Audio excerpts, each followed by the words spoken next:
Et si je vous disais que l'addiction au sucre n'existe pas? Et si on vous avait juste pris pour des pigeons? Je sais, cette vidéo risque de créer quelques perturbations dans le récit communément admis de la détox de sucre. Mais je crois qu'il est venu le temps de faire la lumière sur cette nouvelle supercherie marketing. Dans cette vidéo, vous allez comprendre la raison profonde pour laquelle vous vous sentez si incontrôlable face au sucre et surtout comment vous débarrasser définitivement de cette obsession. Salut, c'est Haïdar et je vous souhaite la bienvenue sur la chaîne sur laquelle on parle de pacification alimentaire, la méthode qui vous permet de faire la paix avec votre corps et la nourriture. Ah, la fameuse addiction au sucre. Moi aussi j'y ai cru pendant des années, ça paraissait tellement réel et scientifique.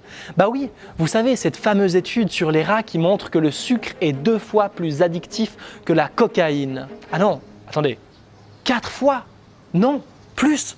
8 fois plus addictif que la cocaïne. Je crois que pour cette étude, chacun peut doser en fonction de son audace. Ok, on va se détendre, se poser et faire un petit point d'histoire pour checker le nombre de fois qu'on nous a raconté n'importe quoi en sciences nutritionnelles. L'histoire que je veux vous raconter commence juste après la fin de la Deuxième Guerre mondiale. Après avoir connu les horreurs de la guerre, la violence et les famines, l'Europe découvre le début de l'industrialisation alimentaire. L'abondance de nourriture s'installe rapidement. On voit apparaître les premiers signes de prise de poids. C'est à partir de ce moment-là que l'on assiste pour la première fois à la naissance de l'idée de régime pour contrôler le poids. Jamais avant ça, cette idée n'était apparue à qui que ce soit de sain d'esprit. Tous nos ancêtres auraient trouvé parfaitement absurde de chercher à se priver de nourriture attrayante et disponible. Pour eux, la menace était toujours venue du manque de nourriture. Et pas le contraire. Où sont les poulards? J'ai faim. Où sont les gros, les rôtis, les saucisses? Où sont les fèves, les pâtés de serre? Qu'on ripaille à plein ventre pour oublier cette injustice. Y a pas quelques soissons avec de la bonne soivre, un porcelet, une chèvre en rôti, quelques cygnes blancs bien poivrés? Ces amuse-bouches m'ont mis en appétit! Mais brutalement, les premiers médecins en quête de reconnaissance préconisent la restriction calorique. L'idée est extrêmement simple. Pour maigrir, il faut consommer moins de calories que celles dépensées. En vulgarisé, si vous êtes gros, il vous faut manger moins et bouger plus. Ensuite, vous serez mince. À partir de là, il faudra attendre quelques décennies pour s'apercevoir de l'inefficacité de cette approche. En effet, plus le message « mangez moins, bougez plus » se répandait, plus l'obésité prenait de l'ampleur. À partir de là, de nouveaux médecins, nutritionnistes soutenus par différents lobbies ont fait leur apparition pour expliquer l'échec des idées de leurs confrères. En fait, il ne suffit pas de manger moins, il faut manger moins de gras. Bah oui, ça sonne bien. Manger du gras rend gras. Une idée simple sera beaucoup plus facile à propager auprès du grand public. En plus, en parallèle de l'obésité, on a vu l'explosion des maladies cardiovasculaires liées notamment au cholestérol. Cette fameuse histoire du bon et du mauvais gras, acides gras saturés, insaturés, trans. Et puisque les images parlent plus que les mots, ils ont élaboré la fameuse pyramide alimentaire que vous avez probablement appris à l'école. Les céréales à chaque repas, avant même les fruits et les légumes. Les produits laitiers 3 fois par jour. Bah oui, vous savez. Les produits laitiers sont nos amis pour la vie. Et puis les matières grasses qu'il faut surtout éviter, notamment les œufs qui sont gorgés de mauvais cholestérol et qui vont boucher nos artères. C'est à partir de là qu'on a vu arriver tous les régimes sans gras avec leur kyrielle de produits dérivés allégés. L'industrie agroalimentaire s'est fait un plaisir de concocter des aliments ultra transformés, bourrés de sucre et d'additifs, mais allégés. C'était la grande mode des années 2000. Tout le monde voulait diminuer sa consommation de matières grasses. Et puis, les courbes de l'obésité ont continué de progresser en même temps que celles du diabète. Il a donc bien fallu finir par se raviser. Oups, pardon. En fait, on s'est trompé. Finalement, notre corps a besoin de matières grasses pour notre fonctionnement hormonal, notre cerveau et tout un tas d'autres mécanismes. Du coup, oubliez tout ce qu'on vous a dit. Vous pouvez recommencer maintenant à manger des œufs parce que on vient de trouver le véritable coupable. les glucides. Oui, c'est de leur faute. Il y a de bons et de mauvais glucides. Vous savez, les glucides simples et les glucides complexes. Et il faut limiter les glucides et surtout éviter ceux qui sont raffinés. Vous pensiez par exemple que manger des fruits était une bonne idée ? Vous avez tort, les fruits et même certains légumes comme les carottes vont vous rendre obèse et diabétique. C'est là qu'on a vu apparaître les fameux régimes hyperprotéinés ou régimes cétogènes, d'une efficacité spectaculaire. Perdez 20 kilos en seulement 3 mois. On a juste oublié de vous préciser que vous en reprendrez 30 droit derrière. Rapidement, les dangers de ce type de régime ont commencé à se faire voir. Alors, ils ont commencé à assouplir leur discours. Vous pouvez recommencer à manger des glucides complexes, mais attention, jamais de glucides après 18 h. Parce qu'à partir de 18h15, votre estomac active le mode de stockage et vous mourrez dans d'atroces souffrances si vous osez toucher à une pâte alors que le soleil est déjà couché. Tout à coup, le gras est redevenu notre ami pour surtout diminuer les glucides dans notre assiette. En fait, la logique est systématiquement la même. Cherchez à désigner un coupable dans l'assiette. Chacun son coupable, chacun son église, et c'est parti pour la guerre des religions diététiques.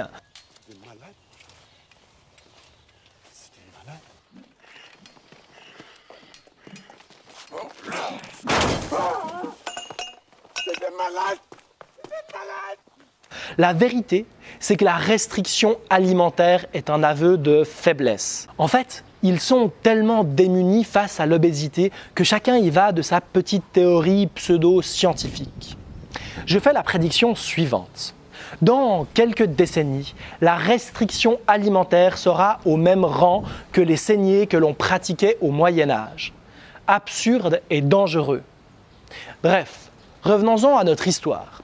L'obésité, le diabète, les maladies coronariennes ont continué à progresser. Sans parler évidemment de l'apparition de nos chers amis, les troubles du comportement alimentaire. La réputation des régimes a commencé à s'écrouler rapidement et les vendeurs de perte de poids l'ont compris aussi. Est-ce qu'ils ont cherché à remettre en question l'efficacité de leur méthode ?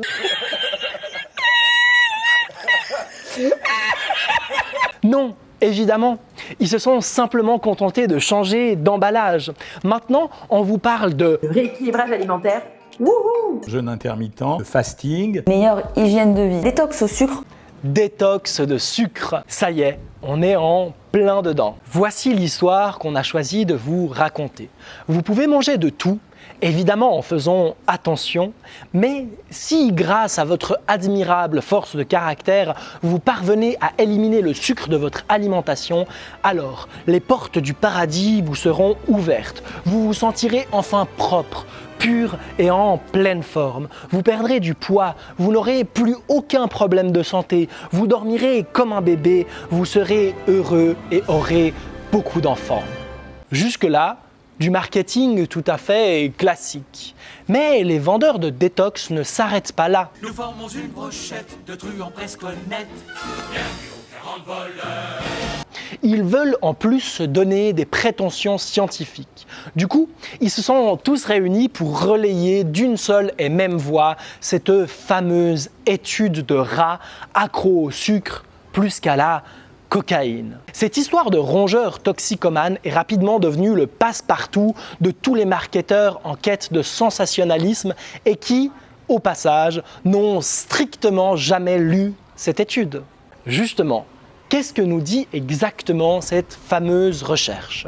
Lorsque les rats ont le choix entre le sucre et la cocaïne, ils choisissent le sucre 8 fois sur 10, ce qui montre bien que le sucre est 8 fois plus addictif que la cocaïne. Et puisque ça marche pour les rongeurs, c'est probablement pareil pour nous, les humains. Et quand on est accro à quelque chose, par exemple à la nicotine, il faut se sevrer.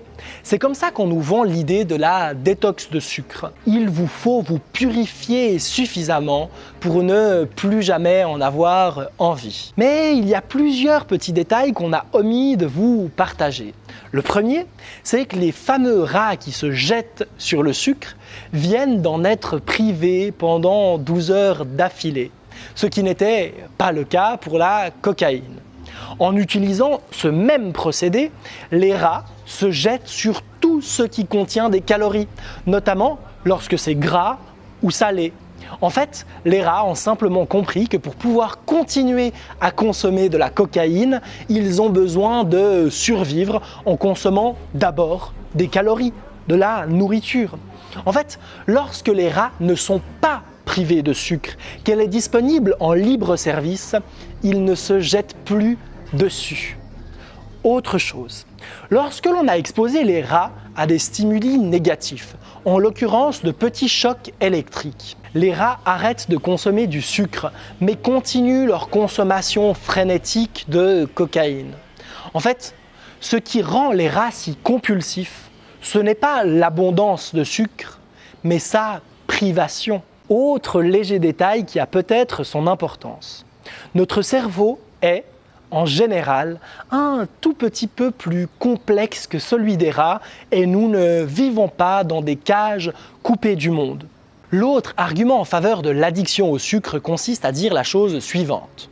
Le sucre active le circuit dopaminergique ou circuit de la récompense. Toutes les drogues utilisent aussi ce circuit. Le sucre est donc une drogue.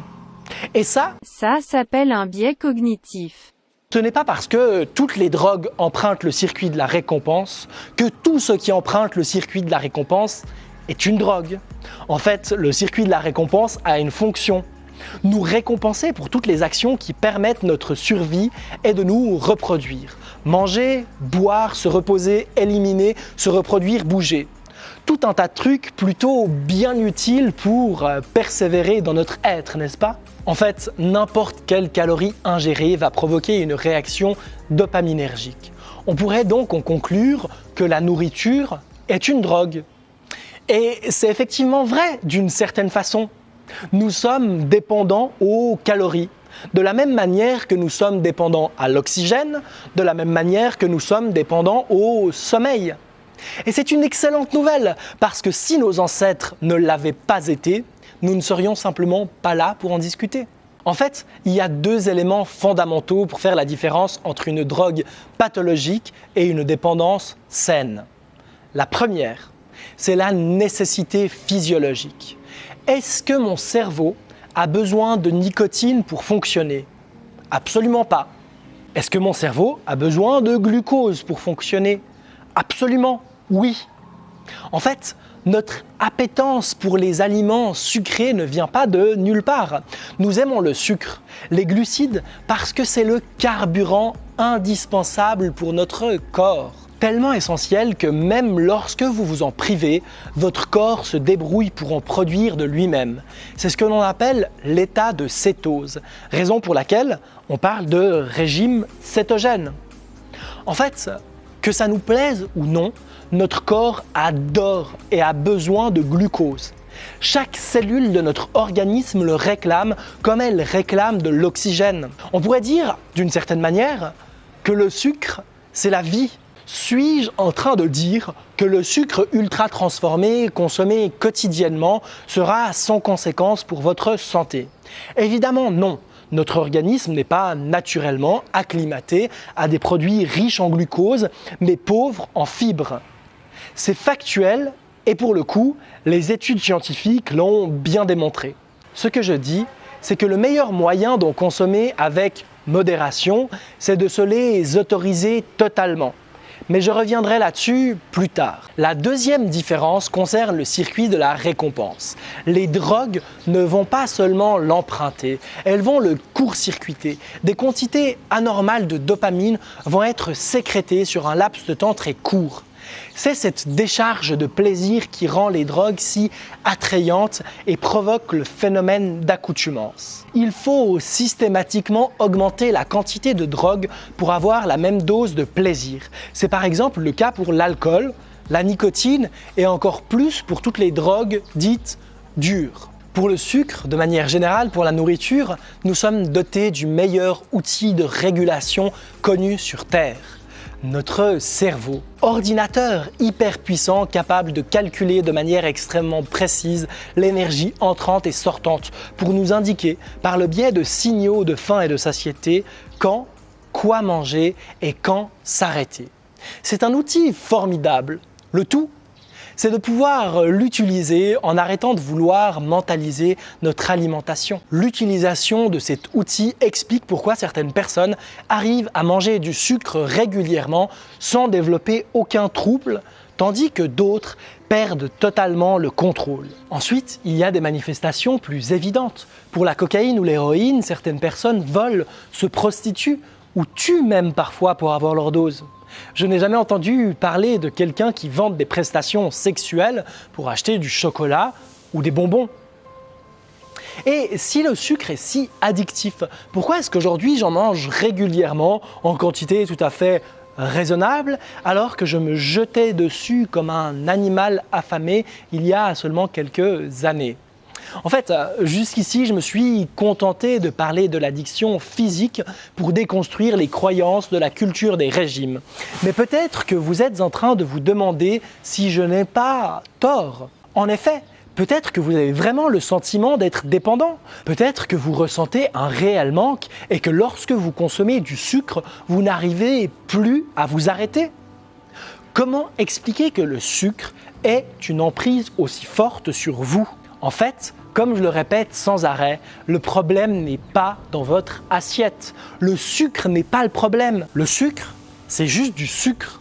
En fait, vous souffrez peut-être de ce que l'on pourrait appeler une addiction comportementale. Ce n'est pas le produit, en l'occurrence le sucre, qui pose problème, mais plutôt toute la construction psycho-émotionnelle qui s'est construite autour.